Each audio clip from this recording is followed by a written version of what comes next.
శ్రీ గణేశాయ నమః. ఓం శ్రీ మాత్రే నమః. ఓం శ్రీ గురువే నమః. హస్తరేఖ జ్యోతిష్యంలో భాగంగా ఎడ్యుకేషన్ పిల్లలకి మరియు వాళ్ళ యొక్క భవిష్యత్తుకి సంబంధించి అనేక రేఖల ద్వారా వీడియోలు తయారు చేసి మీకు ఎక్స్ప్లెయిన్ చేస్తున్నాను.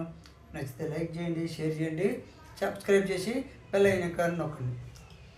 ఈరోజు చిటికిని వేలు గురించి చెప్తున్నాను. చిటికిని వేలు బుధస్థానం కాదు, చిటికిని వేలు అయిపోయినా బుధస్థానం చెప్తాను. చిటికిని వేలు మూడవ భాగం అన్ని వేల వల్లే మిక్కిలిగా పొడవున మాటకారి టకర్తనం అని చెప్పాను. అదేవిధంగా ఈ చిటికిని వేలు అనేటువంటిది వంకరున్న లేదు,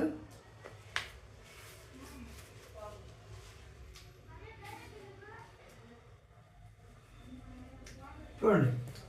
చిటికిని వేలు అనేటువంటిది సెక్స్ టైట్గా లేకుండా వంకర ఎట్లా ఉన్నా ఇది వేలండి.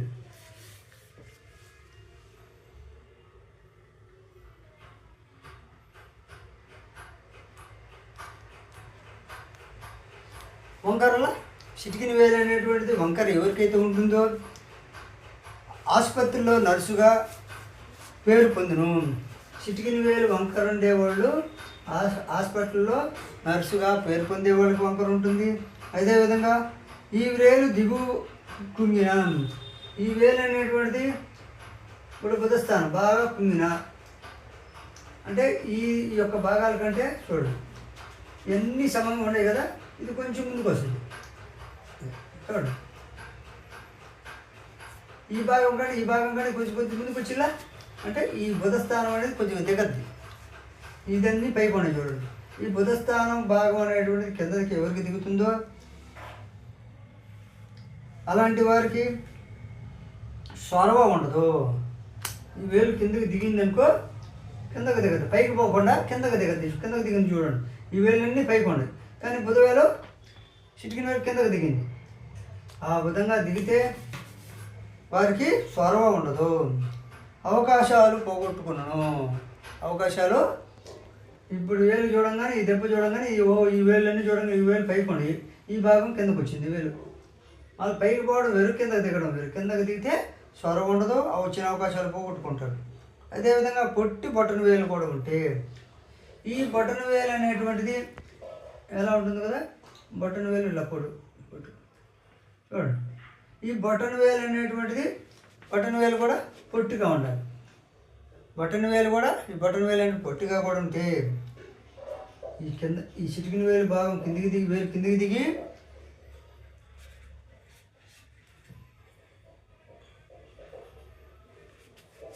దిగి బొట్టన వేలు కూడా చిన్నది మరీ చిన్న పొట్టిగా ఉంటే జ్ఞానరేఖతో కలిసి మెలిసి వచ్చిన జీవితం. బొట్టన వేలు ఉండి జ్ఞానరేఖతో కలిసి మెలిసి వచ్చిన జ్ఞానరేఖతో కలిసిమెలిసి వచ్చిన ఆ జీవితం దౌర్భాగ్యం. చూడు ఇది జ్ఞానరేఖ, ఇది చంద్రస్థానం. అంటే ఈ బొట్టన ఇది అనేటువంటిది ఈ జ్ఞానరేఖ అనేటువంటిది కూడా ఇటు కలిసి రావాలి. అంటే చిటికిన వేలు కిందకి దిగడం, ఆ కిందకి దిగిన వేలు నుంచి జ్ఞానరేఖతో కూడా కలిసి కిందకు వచ్చింది. బొట్టన వేలు కిందకు ఉంటుంది. జ్ఞానరేఖతో కలిసి మెలిసి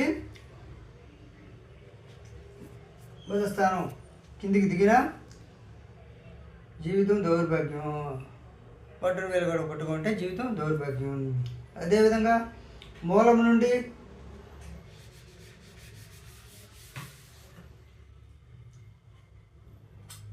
చిటికిన వేలు యొక్క మూలం నుండి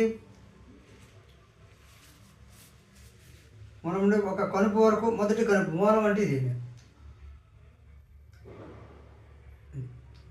ఈ మూలం అనేది కిందనే ఉంటుంది. ఇది వచ్చేసి మొదటి కనుపు, ఇది రెండవ కనుపు, ఇది మూడు కనుపులు. 1, 2, 3 అనేది కనుపులు. ఈ అడ్డలేసుకో ఈ లోపల ఉండే భాగంలో పైనుంచి ఇది 1, ఇది 2, ఇది 3. కాబట్టి మూలం నుండి మొదటి కనుపు వరకు ఒక నిలువు రేఖ ఉండిన ఈ విధంగా ఒక నిలువు రేఖ బుధస్థానంలో మొదటి కనుపు మూలం అంటే ఇది. ఈ మూలం బుధస్థానంలో ఉండేది ఈ మూలం. ఒక నిలువు రేఖ మొదటి కనుపు వరకు కానీ ఉంటే మంచి ఉన్నత స్థితి, మంచి ఉన్నత. ఎవరికైతే రవి వేలు కింద చిటికిన వేలు క్రింద బుధ స్థానంలో ఒక చిన్న నిలువు రేఖ మొదటి కనుపు వరకే ఉంటుంది. చూడండి, మొదటి కనుపు వరకే.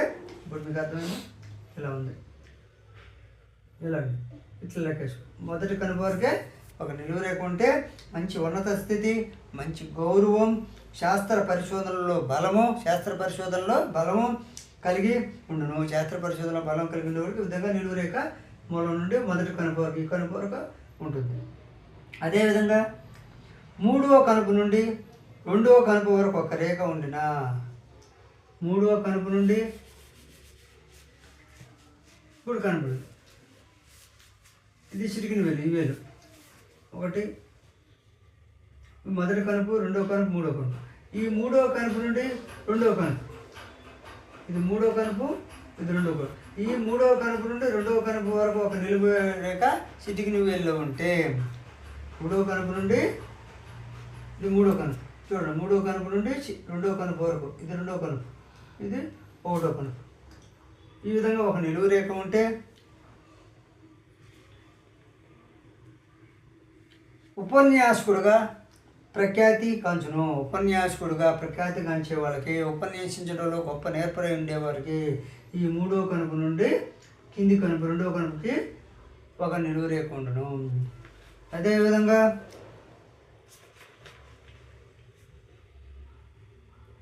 3వ కనుపు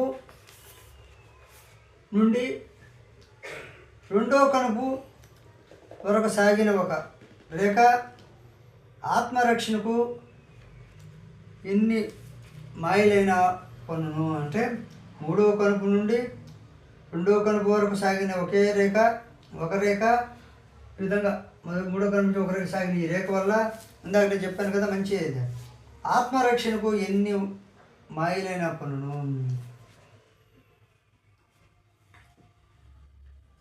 3వ కనుపు నుండి ఇప్పుడు 3వ కనుపు నుండి 2వ కనుపు వరకు చెప్పాను. ఈ 3వ కనుపు నుండి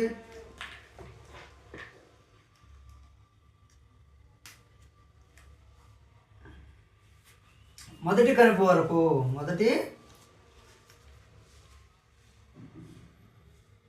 1వ కనుపు వరకు సాగిన వారు ఆత్మరక్షణకు ఎన్ని మాయలైన పన్నును. వాళ్ళ ఆత్మరక్షణకు ఈ విధంగా చూడండి, 3వ కనుపు నుండి మొదటి కనుపు వరకు. ఇందాక మూలం నుండి ఒక రేఖ చెప్పాను, ఇటు ఒక రేఖ చెప్పాను. అదేవిధంగా ఇంకోటి ఇలా 3వ కనుపు నుంచి 2వ కనుపు చెప్పాను. ఇప్పుడు ఇది చూడు, 3ది, ఇది 1, ఇది 2, ఇది 3వ కనుపు నుండి మొదటి కనుపు వరకు నిలువు రేఖ ఉంటే వారి రక్షణ కొరకు, ఆత్మరక్షణ కొరకు ఎన్ని మాయలైన పనును.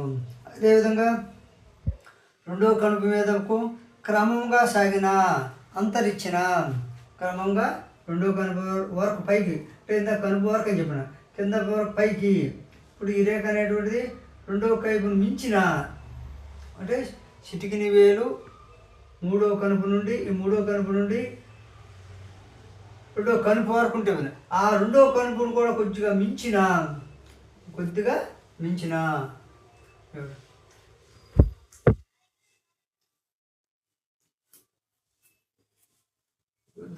మీదికి వచ్చేసిన అటువంటి వారికి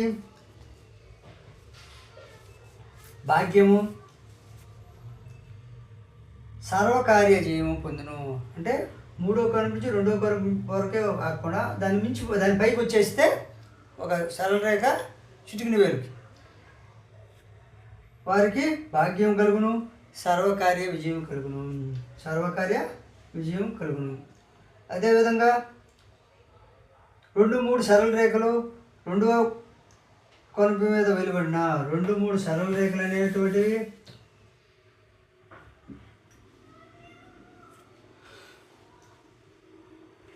ఇది 2వ కనుపు. ఈ 2వ కనుపు లేదా 3వ కనుపు మీదైనా, 2వ కనుపు అయినా, 3వ కనుపు మీదైనా ఒక రేఖ సాగిన వారికి దాతృత్వము, గ్రహణ శక్తి, సత్ప్రవర్తన. అంటే ఈ కడుపు మీద కానీ లేకపోతే ఈ కడుపు మీద రెండో కడుపు కానీ మూడో కడుపు ఒకరేక సగదే దాతృత్వం ఉండును, జ్ఞానశక్తులను సత్ప్రవర్తన ఉండు. కాబట్టి ఈ వీడియో నచ్చితే లైక్ చేయండి, షేర్ చేయండి, సబ్స్క్రైబ్ చేసి బెల్